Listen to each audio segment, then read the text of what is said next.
할렐루야.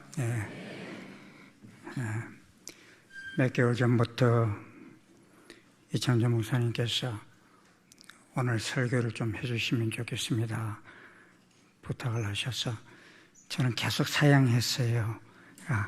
여러분하고 같이 예배 드리니까 너무 좋던데 또 이 자리에 서라고 그래서 긴장이 돼서 그래도 목사님께서 담임 목사님이 말씀하시는데 자꾸 불순종하는 게 합당치 않다 하는 생각이 들어서 오늘 여러분 앞에 섰습니다.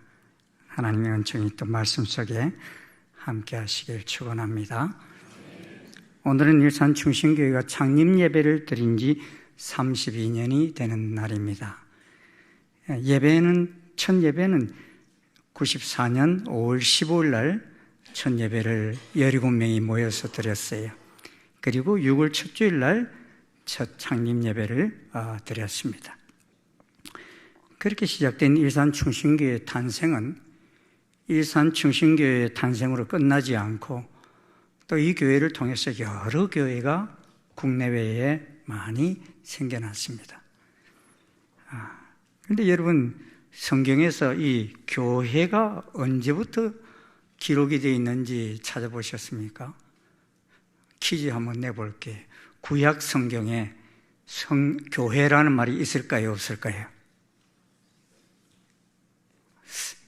전혀 반응이 없는 분들이 많은데 구약 성경에 교회라는 말이 있을까? 저도 혹시나 해서 한번 찾아봤어요. 그런데 없어요. 없고 신약에서 광야교회라는 모세의 그 공동체를 광야교회라고 표현한 적은 있어도 구약 성경 안에는 교회라는 말이 없습니다. 그런데 신약 성경에서는 교회라는 단어가 마태복음에서부터 시작해서 요한계시록까지 계속 등장합니다. 그리고 예수님께서 제일 먼저 이 교회를 말씀하셨어요. 마태복음 16장 18절에 보면은 예수님께서 베드로에게 이런 말씀을 하시죠. 같이 한번 읽어보십시다. 시작. 또 내가 내게 이르노니 너는 베드로라. 내가 이 반석 위에 내 교회를 세우리니 음부의 권세가 이기지 못하리라. 예수님께서 내가 이 반석 위에 내 교회를 세우리니 그랬습니다. 누구 교회를 세우신다고요? 내 교회가 누구 교회예요? 예수님 교회죠. 예수님의 교회를 세우신다 그랬습니다. 그런데 어디에다가 세우겠다는 것입니까? 베드로처럼 예수님을 그리스도시요 살아계신 하나님의 아들입니다 라고 고백하는 그 신앙 고백 위에 교회를 세우겠다는 것입니다. 예수님이 교회를 세우시겠다 하신 목적이 무엇입니까? 음부의 권세가 이기지 못하는 견고한 하나님 백성 공동체를 이루려고 세우신 것입니다. 교회는 단순히 건물이 아닙니다. 예수님을 구세주로 믿고 따르는 성도들의 모임입니다. 예수님은 이 교회를 세우시기 위해 자신을 드려 희생하셨습니다. 그리고 교회가 하나님 나라를 이루는 중심 역할을 하게 하셨습니다. 그렇게 교회가 언급되기 시작한 신약 성경, 특별히 바울이 쓴 서신서들을 보면 대부분이 지역명과 연관이 있어요. 로마, 갈라디아, 골로새, 데살로니가, 또 고린도, 에베소, 여기다가 다 교회를 붙이면은 로마 교회, 갈라디아 교회, 고린도 교회 이렇게 다 붙는 것입니다. 이유가 무엇입니까? 바울이 하나님 나라 건설을 위해서 많은 지역을 다니면서 복음을 전하며 교회를 세웠기에 서신서의 대부분은 그 지역에 있는 교회들에게 안부를 전하고 말씀을 가르치려고 쓴 편지들인 것입니다. 그런데 바울은 교회를 세울 때 한 지역에 오래 머물지를 못했어요. 제일 오래 머문 교회가 어딘가 하면 에베소 교회인데 에베소에 3년 머물면서 목회를 했어요. 개척을 해가지고. 그리고서 물려주고서 또 다른 교회, 다른 지역에 가서 하고. 그런데 두 번째로 오래 머문 교회가 어디냐? 오늘 본문에 나오는 고린도 교회인데 1년 6개월 개척해서 머물면서 복음을 전하고 그리고 아볼로에게 또 또 넘겨주고 다른 곳에 가서 복음을 전한 그런 상황입니다. 이 교회가 세워지는 데는 다양한 방법들이 있습니다. 일산 충신교회처럼 여러 사역자들을 파송해서 교회를 세우는 경우들도 있지만 이 바울처럼 직접 다니면서 여러 곳에 이렇게 세우는 경우들이 있습니다. 그래서 오늘 본문도 보면 바울이 2차 선교 여행 중 1년 6개월을 머물면서 세운 고린도 교회를 향하여 쓴 편지인데요. 당시 고린도는 로마 제국의 중요한 상업 도시였지만 도덕적으로는 상당히 타락한 분위기의 사회였습니다. 그런데 이런 타락한 사회적 분위기 속에 있던 교회는 바울이 다른 도시로 떠나간 이후에 분열과 음행, 불법 소송과 우상 숭배 등 다양한 문제가 교회 안에서 발생했습니다. 그래서 고린도전서 1장 12절에 보면 바울은 편지에 이런 말을 합니다. 내가 이것을 말하거니와 너희는 각각 이르되 나는 바울에게, 나는 아볼로에게, 나는 게바에게, 나는 그리스도에게 속한 자라 한다는 것입니다. 무슨 말입니까? 게바가 누구죠? 베드로를 말합니다. 베드로를 추종하는 세력이 고린도 교회 안에 생겨 있다는 거예요. 네. 고린도 교회는 바울에 의해서 세워졌는데 교인들 가운데는 바울은 예수님의 12제자 속에 속하지 않는다는 거예요. 네.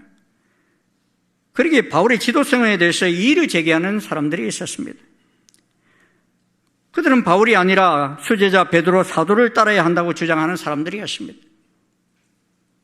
그리고 아볼로에게라는 사람은 바울이 세운 고린도 교회에서 바울이 떠난 후에 아볼로가 영향력을 발휘하면서 목회하였기에 아볼로가 전하는 지혜를 중요시하며 자신들의 지위를 확인하려는 무리들도 있었습니다. 그런데 바울은 아볼로를 어떻게 여겼습니까, 여러분? 고린도전서 3장 6절을 보면 이렇게 말합니다. 나는 심었고 아볼로는 물을 주었으되. 나는 누굽니까? 바울. 내가 개척을 했고, 그리고 1년 6개월 내가 했지만, 그 다음에 아볼로는 물을 주어서 자라게 했다는 거예요. 그러면서 그 뒤에 하시는 말씀이 뭡니까? 자라게 하시는 이는 하나님이시다. 그랬죠. 바울 자신은 개척하여 심는 역할을 하였지만, 아볼로는 물을 주는 역할을 했다는 것입니다. 그런데 고린도 교인 중에서는 이 역할 차원에서 보는 것이 아니라, 누구를 더 추종해야 되느냐, 이런 쪽으로 생각을 했다는 것입니다. 그렇게 바울은 이렇게 분열되어 있는 교인들을 향하여 파당 싸움을 하지 말고 게바나 아볼로나 나 바울 모두를 다 그리스도의 일꾼이요 하나님의 비밀을 맡은 자로 여겨달라 부탁하고 있는 것입니다. 그러면서 바울은 고린도 교회 성도들 모두가 건강한 일꾼으로 서기를 편지하고 있습니다. 누가 건강한 일꾼입니까? 오늘도 우리가 건강한 일꾼을 또 세우는 그런 시간들이 제시해 있는데 누가 건강한 일꾼입니까? 첫째는 하나님의 비밀을 맡은 자입니다. 고린도전서 4장 1절 2절 우리 한번 같이 읽어보시겠습니다. 시작. 사랑이 마땅히 우리를 그리스도의 일꾼이요 하나님의 비밀을 맡은 자로 여길지어다. 그리고 맡은 자들에게 구할 것은 충성이니라. 하나님의 비밀을 맡은 자라는 말이 무슨 뜻입니까? 복음을 전하는 그리스도의 일꾼을 가리키는 것입니다. 여기서 하나님의 비밀은 헬라어 미스테리오는 원래는 아직 밝혀지지 않았거나 감춰진 신성한 사실을 의미합니다. 성경에서 이 비밀은 하나님의 구원 경륜, 즉 예수 그리스도를 통한 구원의 계획과 복음을 뜻합니다. 하나님 비밀은 창세로부터 감춰져 있었으나 이제 믿는 자들에게 다 나타났습니다. 이 하나님 비밀에 대해서 골로새서 1장 26절 27절은 이렇게 말씀합니다. 세 번역으로 한번 보겠습니다. 같이 한번 읽겠습니다. 시작. 이 비밀은 영원전부터 모든 세대에게 감춰져 있었는데 지금은 그 성도들에게 드러났습니다. 하나님께서는 이방 사람들 가운데 나타난 이 비밀의 영광이 얼마나 풍성한지를 성도들에게 알리려고 하셨습니다. 이 비밀은 여러분 안에 계신 그리스도요 곧 영광의 소망입니다. 아멘. 이 비밀이 누구라고요? 우리 안에 계신 그리스도다 그랬습니다. 사실 고린도 교회를 향하여 편지를 쓰고 있는 바울이 처음부터 이 하나님 비밀을 알았습니까? 몰랐습니다. 바울은 상당히 학문적으로 똑똑한 사람이었습니다. 그는 예수님을 만나기 전에 그 당시 온 백성에게 존경을 받는 학자이면서 바리새파 사람인 가말리엘 선생의 문화생으로서 율법의 엄격한 방식을 따라 교육을 받았던 사람입니다. 그리고 그 누구보다도 바울은 열성적인 사람이었습니다. 그런데 열성은 있었지만 하나님이 우리를 구원하시기 위해서 오래전부터 계획하신 예수님을 그리스도로 보내셨다는 이 하나님 비밀을 알지 못했습니다. 그래서 예수님을 하나님이 보내신 구원자라고 믿는 사람들을 잡아들이기 위해서 대제사장으로부터 공문서를 받아지고서는 다메섹까지 갔던 사람입니다. 이 다메섹은 지금의 시리아에 있는 도시입니다. 저 이 다메섹에 가봤어요. 근데 상당히 다른 나라 아닙니까? 시리아에 있으니까. 그 이스라엘 예루살렘에서부터 시리아에 있는 도시까지 예수 믿는 사람 잡으러 다녔다는 거예요. 그만큼 열정을 가진 사람이었습니다. 근데 예루살렘에서 다메섹으로 가다가 무슨 일이 있었습니까? 다메섹에 거의 다 갔을 정오쯤에 호련히 하늘로부터 큰 빛이 사울에게 비쳤습니다. 그래서 사울이 땅에 엎어졌고 하늘에서부터 소리가 들렸습니다. 사울아, 사울아, 어찌하여 나를 박해하느냐? 사울은 그때까지도 누가 그러시는 줄 몰랐어요. 그래서 사울이 대답하죠. 주여 당신은 누구시니까? 내가 지금 하나님의 일을 하기 위해 다메섹으로 가고 있는데 나의 가는 이 길을 막고 있는 당신은 누구냐? 하는 것입니다. 하늘에서 들린 소리가 무엇입니까? 나는 네가 박해하는 나사렛 예수다. 그랬습니다. 지금 자기는 나사렛 예수를 그리스도라고 하는 자들을 잡아들이기 위해서 가고 있는데 하늘에서 들려오는 이 초자연적인 음성이 나사렛 예수시라는 데서 충격을 받습니다. 그래서 사울은 묻습니다. 주님, 무엇을 하리까? 주께서 이르시되 일어나 다메섹으로 들어가라. 네가 해야 할 모든 것을 거기서 누가 이루리라 했습니다. 사울은 그때에 하늘로부터 내려쬐었던 빛의 광채 때문에 눈이 멀었어요. 앞을 보지 못했어요. 그래서 사울과 함께 갔던 사람들의 손에 이끌려 다메섹으로 들어갔습니다. 사울은 다메섹에 들어가서 이 사건을 이미 알고 기다리고 있던 경건한 사람 아나니아를 만납니다. 그리고 아나니아는 말합니다. 형제 사울아, 다시 보라 하는 소리와 함께 눈이 떠지게 되었던 것입니다. 그런데 이때 육신의 눈만 뜨게 되었습니까? 사울은 영의 눈을 뜨게 되었습니다. 그가 하나님을 잘 믿는다 하면서도 몰랐던 하나님 비밀을 깨닫는 눈을 떴던 것입니다. 아나니아가 뭐라고 했습니까? 그가 또 이르되 우리 조상들의 하나님이 너를 택하여 너로 하여금 자기 뜻을 알게 하시며 그 의인을 보게 하시고 그 입에서 나오는 음성을 듣게 하셨으니 네가 그를 위하여 모든 사람 앞에서 네가 보고 들은 것의 증인이 되리라 하였습니다. 하나님께서 사울을 택하여 하나님 비밀을 알게 하셨고 또 그 비밀을 전하는 증인이 되게 하셨던 것입니다. 그러기에 사울은 그 후 교회를 향하여 편지할 때에는 예수 그리스도의 종 바울은 사도로 부르심을 받아 하나님 복음을 위하여 택정함을 입었으니라고 편지하였고 갈라디아에 편지할 때 그 편지에는 베드로를 할례자의 사도로 삼으시니가 나를 이방인의 사도로 삼으셨다 하였습니다. 사도가 뭡니까? 헬라적 의미를 보내다는 뜻의 동사인 아포스텔로에서 유래한 명사로 본래는 군사적 목적이나 외교적 임무를 띠고 바다를 향하여 보내어진 자, 즉 항해자 또는 사절단 이런 의미를 가지고 있습니다. 그러게 바울은 자신은 예수님에 의해 이방인에게 복음을 전하도록 보내어진 사도라는 자신의 정체성을 확실히 했습니다. 예수님의 처음 12사도에는 들어가지 않았지만 예수님이 성천하신 이후 하나님의 대사로 부름을 받았다는 것입니다. 그러기에 바울 사도는 이 고린도 교회와 여러 교회 편지할 때에도 하나님의 뜻을 따라 그리스도 예수의 사도로 부르심을 받은 바울이라고 편지를 쓰고 있습니다. 사랑하는 여러분, 우리는 하나님의 비밀을 맡은 자입니까? 한 3사람밖에 안 맡은 것 같아.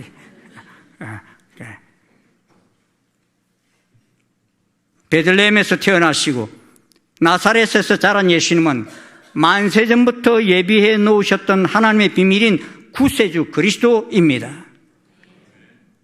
우리는 이 하나님의 비밀을 익히 알고 있습니다만 사실 우리 주변에 있는 가족들, 이웃들, 친구들 가운데에는 이 하나님의 비밀을 모르는 이들이 태산처럼 많습니다. 오늘 여러분 나가서 만나보십시오. 예수님의 하나님의 아들 그리스도이시라는 것을 아는 사람이 그렇게 많은지.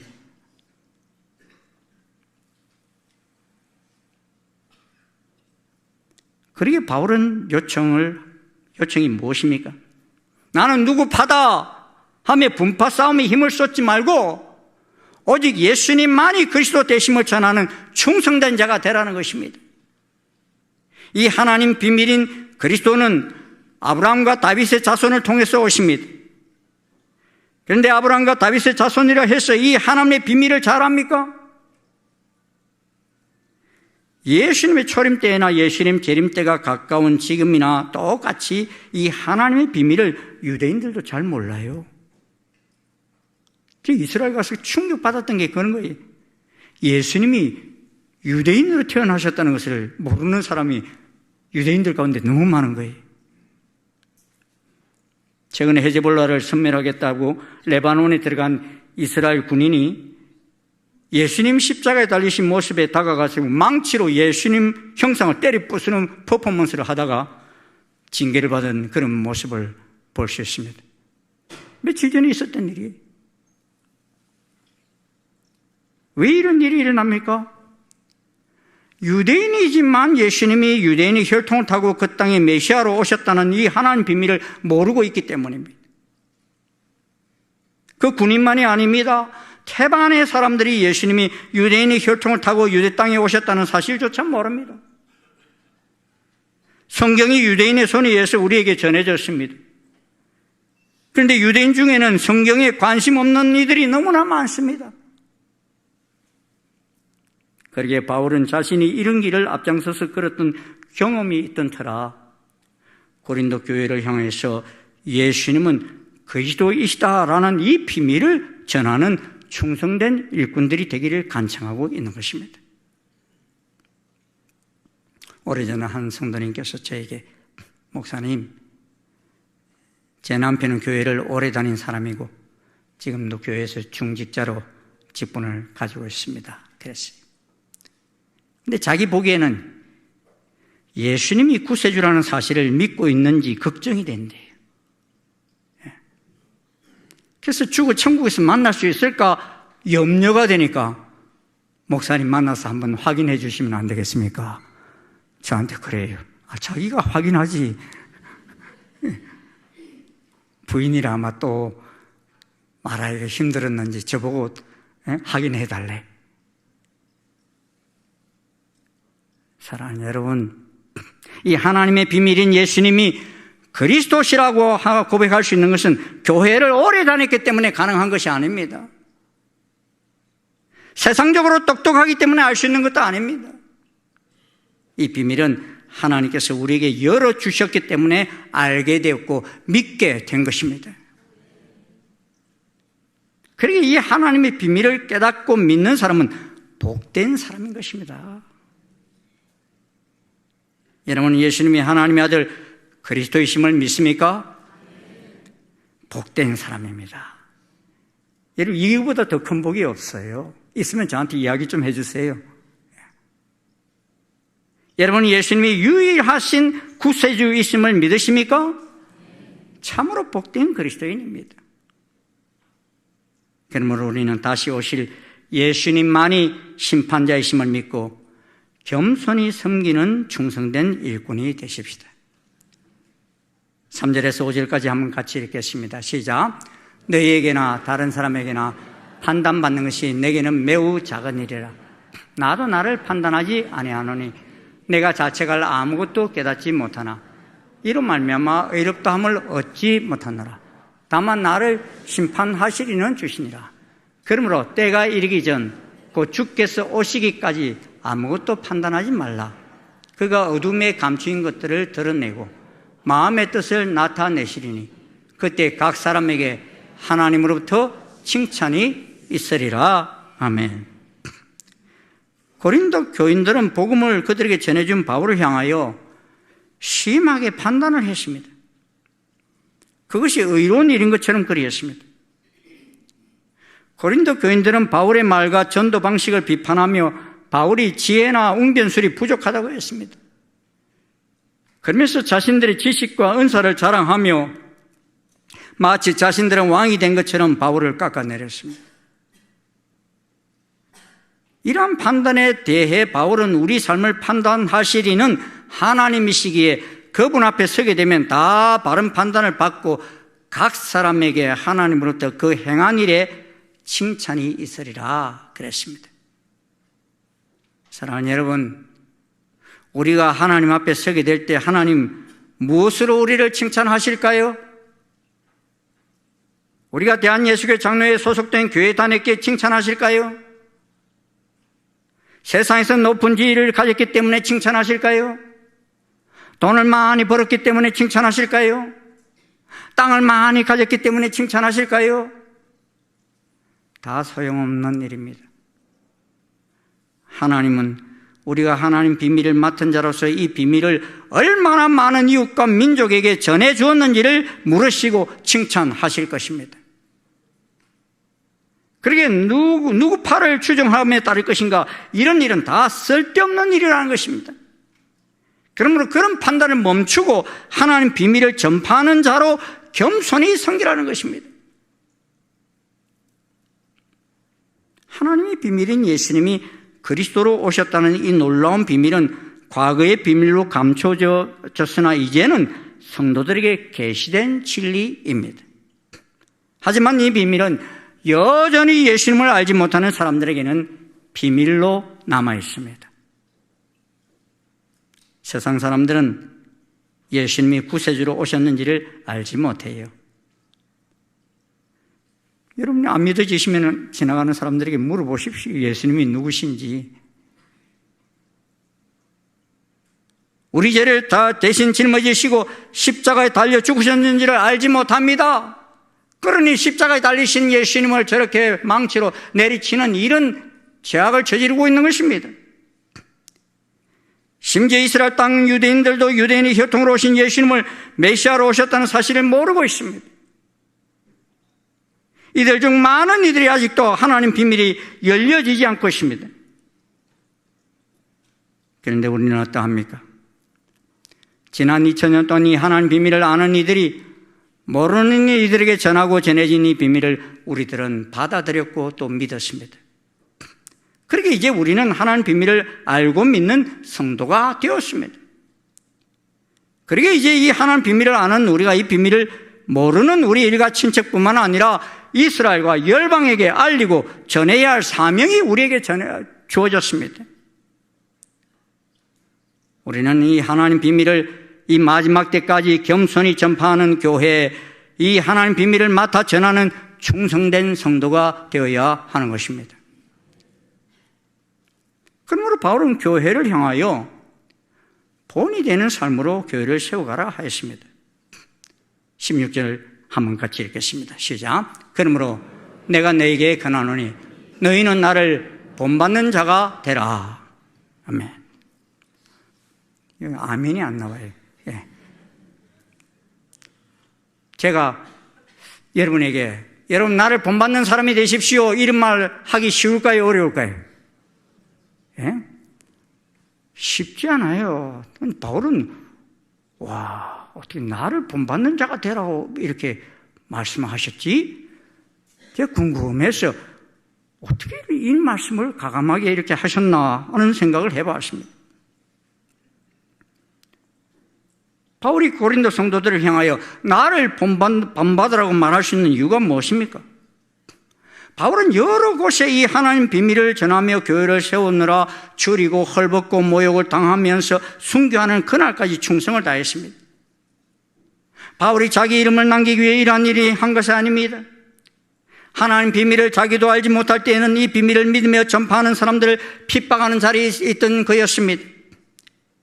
그런데 이 하나님 비밀을 알고 나서는 이 비밀을 알지 못하는 사람들이 너무 많기 때문에 한 개 교회만 세우고 가만히 있을 수가 없기에 전도 여행을 통해서 여러 교회를 세운 것입니다. 그런데 이 고린도 교회를 향해서 왜 너희는 나를 본받는 자가 되라 하였습니까?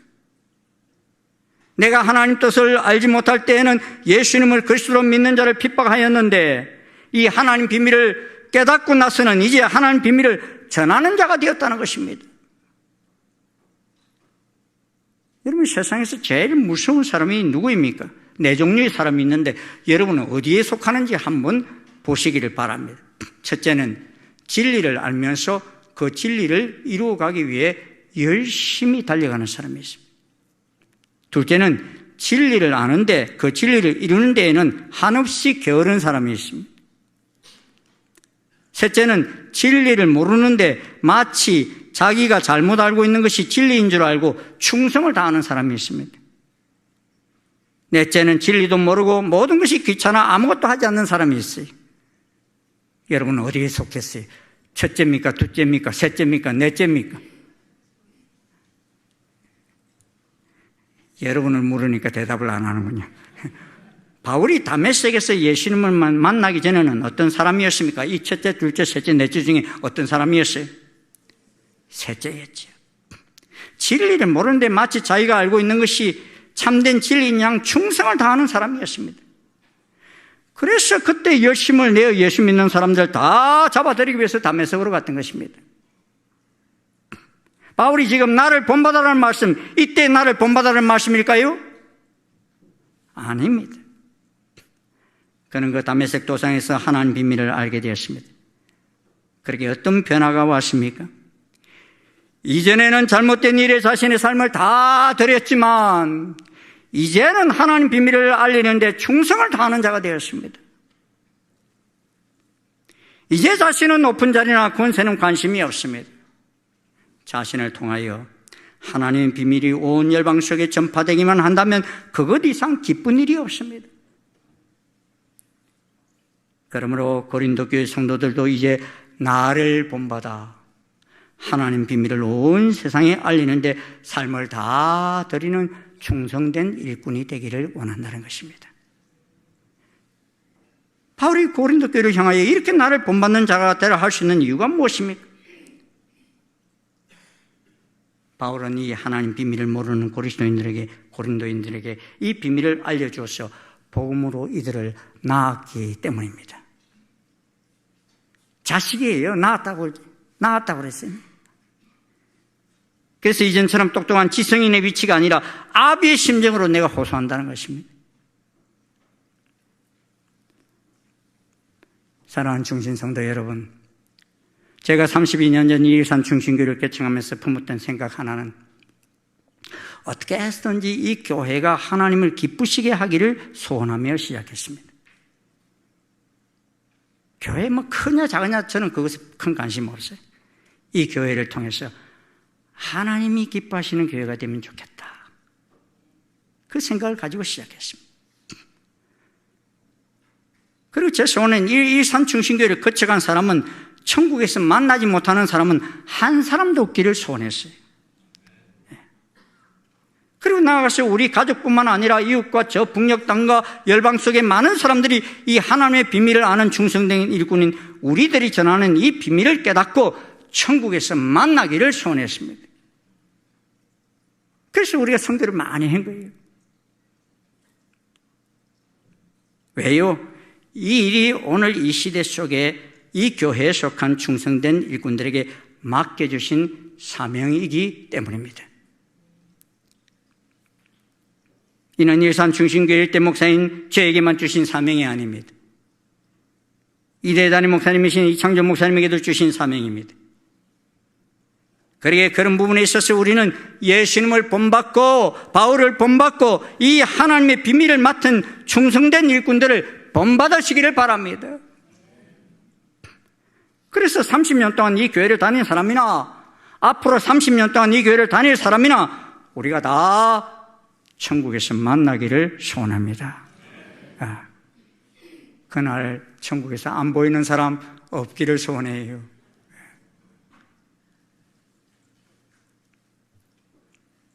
확인해 보십시오. 오늘 집에 가시면서 하시든지 집에 가서 하시든지 여러분 남편과 아내 하나님의 비밀을 아는지 확인해 보세요. 저도 우리 아이들 어릴 때 확인해 봤어요. 또 여러분 사랑하는 친척들, 친구들, 부모님들 이 하나님 비밀을 아는지, 예수님이 그리스도이심을 아는지, 구원자이심을 아는지, 교회 오래 다니는 거 그거 중요한 게 아니에요. 예? 이거 모르고 교회 100년 다녀도 소용없어요. 꼭 확인하십시오. 여러분 손주들까지도 다 확인하세요.